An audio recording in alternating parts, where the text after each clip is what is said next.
I'd like to start a series about Christmas, reflecting on how culture and society and the Bible meet, and how Christianity is still functional or not, and what sort of function it's playing in our society. And we'll compare that to sort of what the original meaning that the Bible talks about meant, and as a way to sort of creatively think about where is Christianity? What is it doing in America today?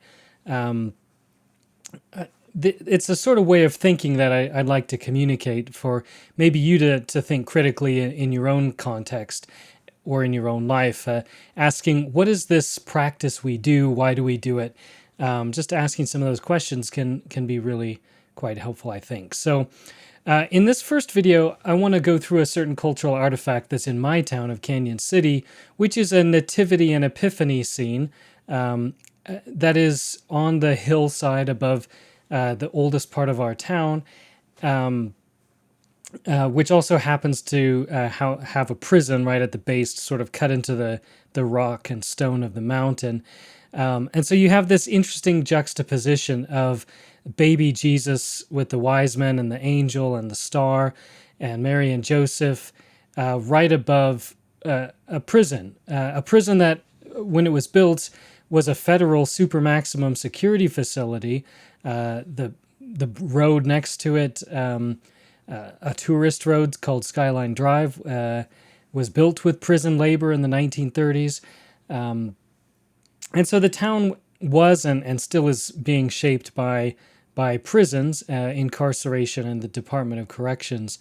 There's something like 12 or more prisons in this area, in this county, including the newer, it's not really new, but the newer super maximum federal prison that houses people like El Chapo until he recently died, the Unabomber Ted Kaczynski, and folks like that.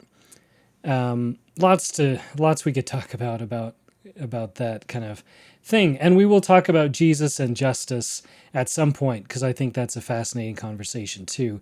And I had hoped to do this filming on location. I tried a couple times, but it's a little bit difficult to sort of film right outside of a prison.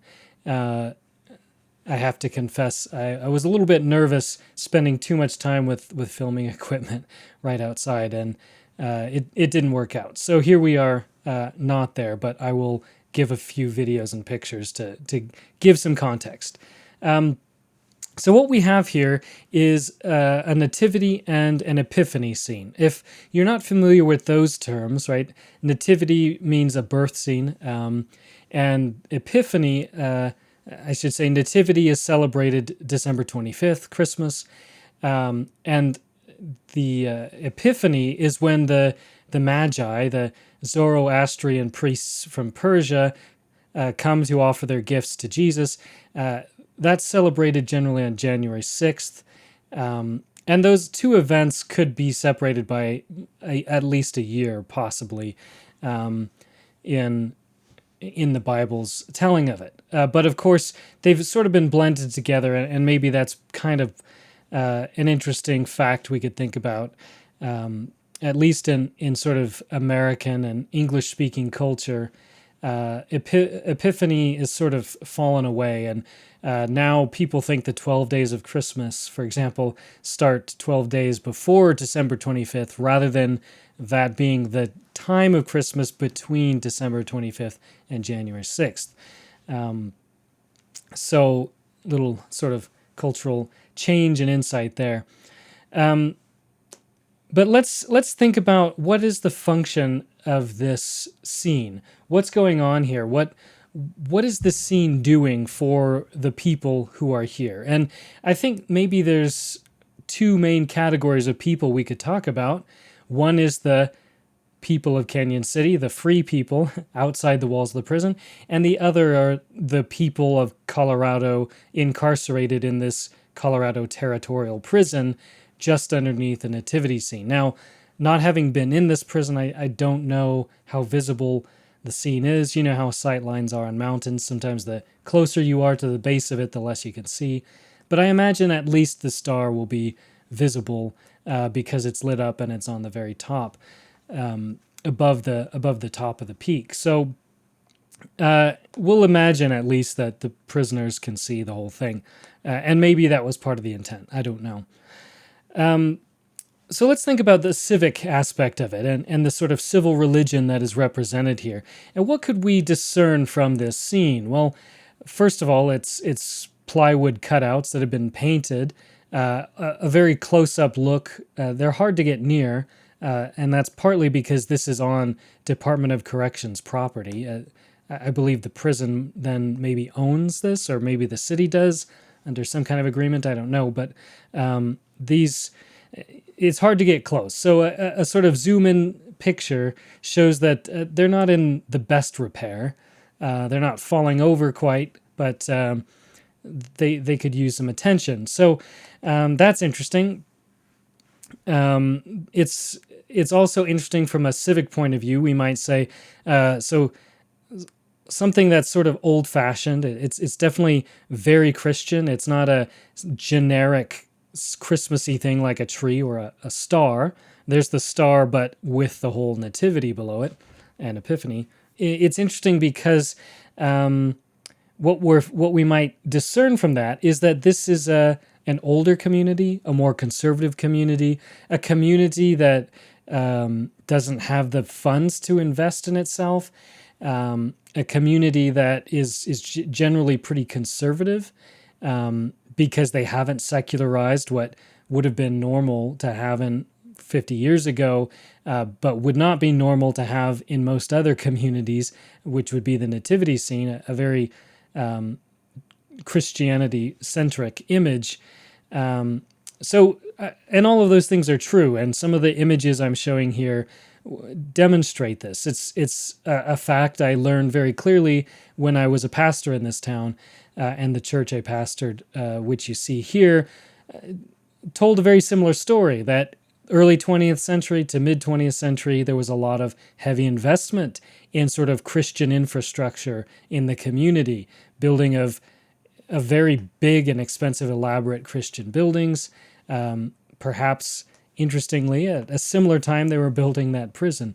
And so you get this sense that this is a town that used to have more wealth than it does. It used to have more investment, and now there's a sort of remnant, a cultural remnant, as well as the sort of living within dilapidation. And I think that speaks to a certain cultural fact about certain cultural expressions of Christianity. Dilapidation might be an interesting word to explore as a descriptor of it.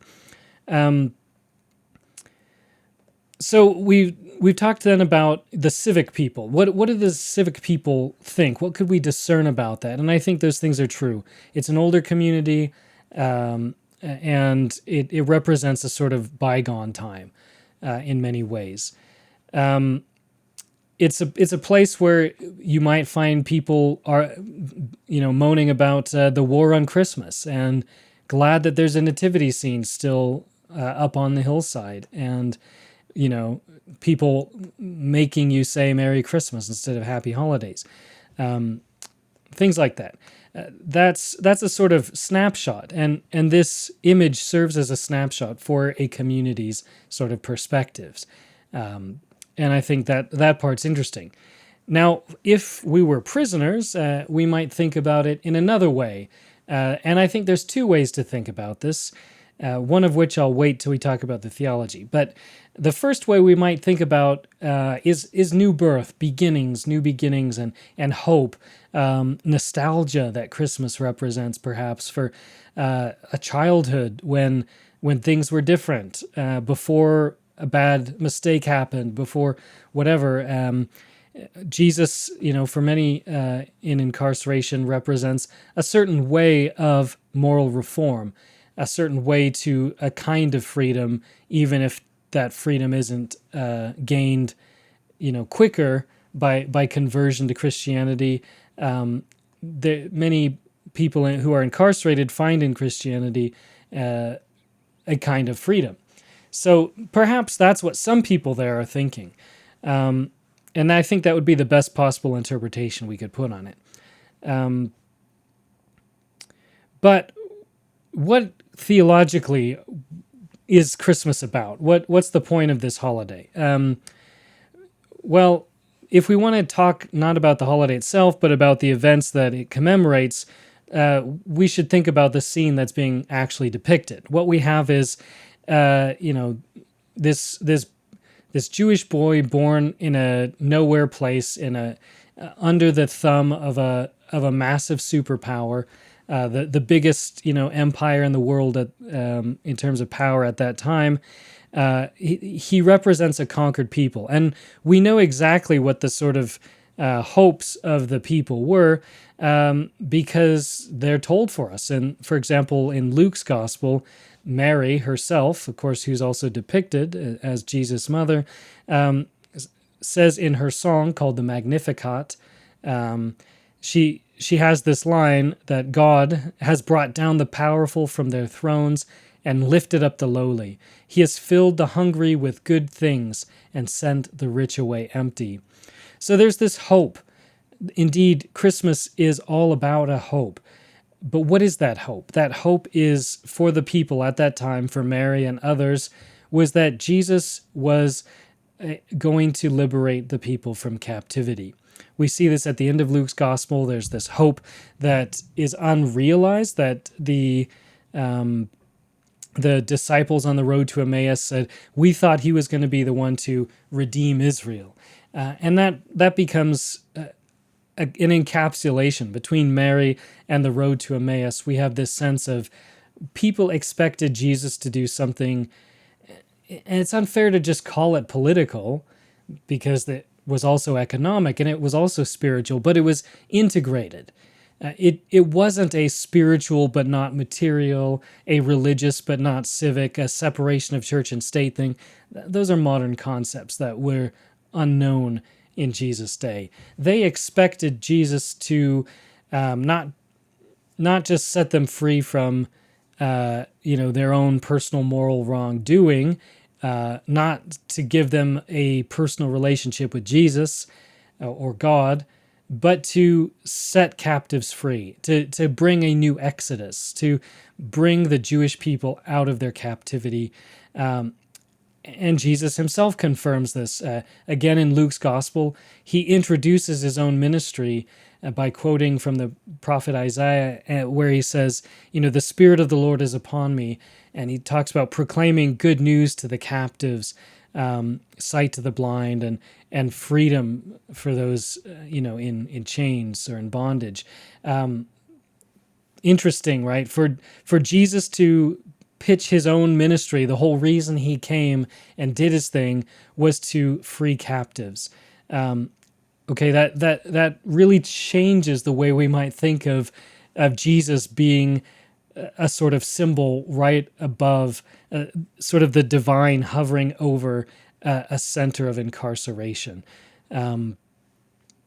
We might also think then of the star as a symbol of not only of bringing foreigners to a foreign king, who are paying homage to this future king, but the star is often used not only in America but in other places as a way of the old belief that power comes from above. It comes from the heavens. The stars are in the heavens. A star would rise at the birth or the accession of a new monarch. There are astrological signs that convey what's happening on earth, because there was a belief that what happened in the heavens was reflected on the earth being a microcosm of the sort of cosmic, whole system. And so the star image is a symbol of distribution of authority. And so when nation states use the star, they're harking back to very ancient beliefs about power, and the myths of power and where it comes from, and the authorization of people to be in places of authority, and thus, on the other hand, the demand of everybody else to submit to them because the divine has given them that authority. And it's not just against them that they are, going to rage, but in rejecting the authority of the rightful monarch, as it were, they are rejecting God himself. That might sound very medieval. It is certainly medieval, but it's just as true today. In this town, as in many other conservative towns, you will find flags that say, Jesus is my king, Trump is my president. That belief expressed on that flag is this exact belief, right? That authority is conveyed from God, and that it's possible to have two kings, to have two leaders, a divine leader who delegates his authority to human leaders. This is an old world understanding of how power works. We'll talk about this in another place, but we'll call it distributive sovereignty, that sovereignty or authority is distributed from the heavens through human institutions and their representatives. And so what you get from the star above a prison is also that notion of why a sheriff might have a star, or the states being represented with 50 stars on a flag. It's a symbol of power and authority that is divine in origin. Add to that, Colorado's own motto, officially, is Nil sine numine, which is nothing without the numinous or divinity of some generic sense. So sort of encoded still in much of our cultural symbols and expression is a belief in authority and in power that has divine connections to it. For as secular as America is or has become, these symbols remain. And even that secular aspect of the star I mentioned earlier is still present as a symbol of Christmas, still a symbol that God has authorized human leaders. All of that's interesting, and we'll talk about another time, but that's certainly not Jesus' story where he calls Herod that fox, where the rulers are constantly trying to kill him. He's not legitimizing their authority. His own cousin, John the Baptist, gets his head chopped off by one for talking truth to him.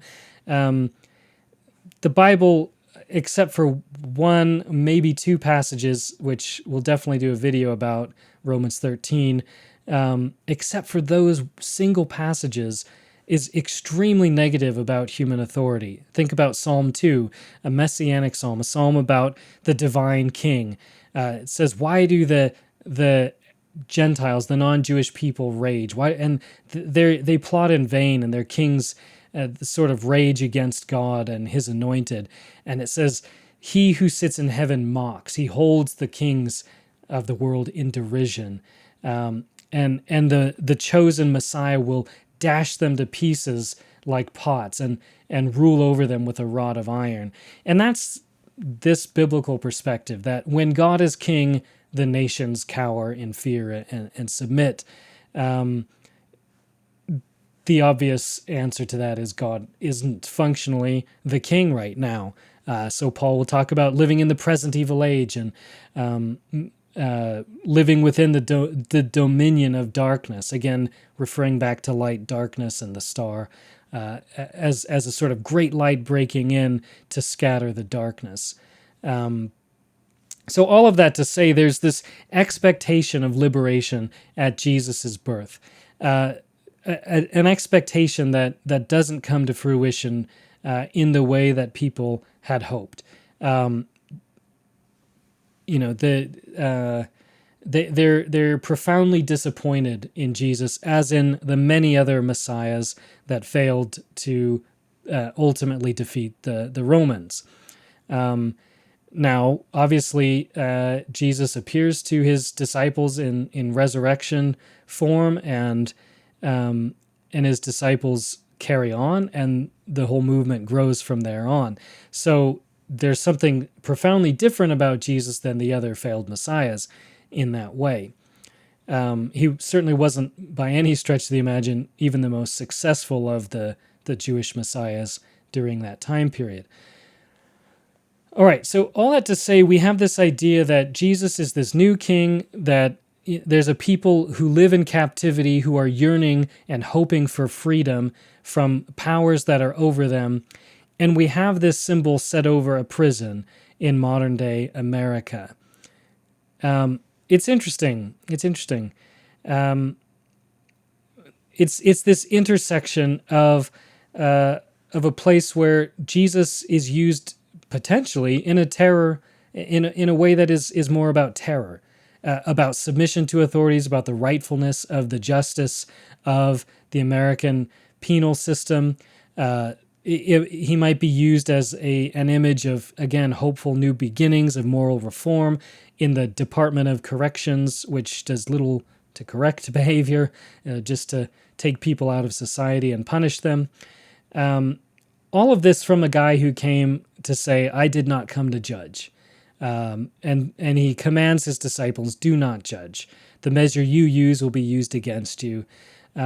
So all of this presents a contrast. It presents this great juxtaposition, this great contrast of culture using and accepting Jesus for generations in a way that it didn't seem to enter the minds of folks to question putting Jesus above a prison, but from Jesus' own words, from the words of his own mother, that seems odd. It seems to be an odd location.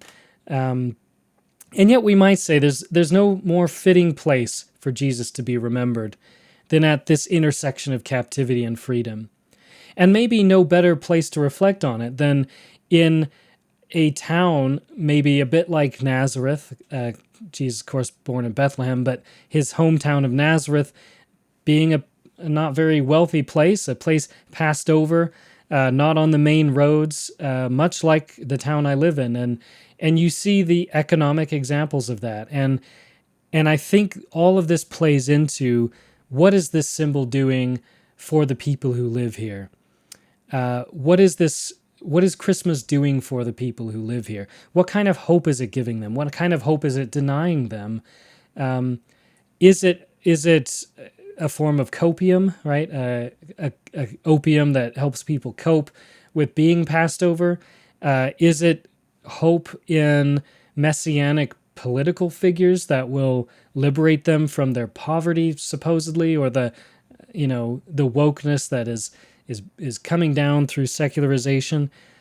I don't have an answer to that, but I think this interesting juxtaposition sort of opens up the Christmas season, as it were, at least in Advent, with a reflection on, what are we doing here with Jesus? What do we think America, the wider Western civilization, is still doing with Jesus and this story of his birth? We'll look at some other examples. We'll look at some music. We'll look at some carols and secular songs, and talk about Christmas trees and other ways to dive into theological reflection on culture.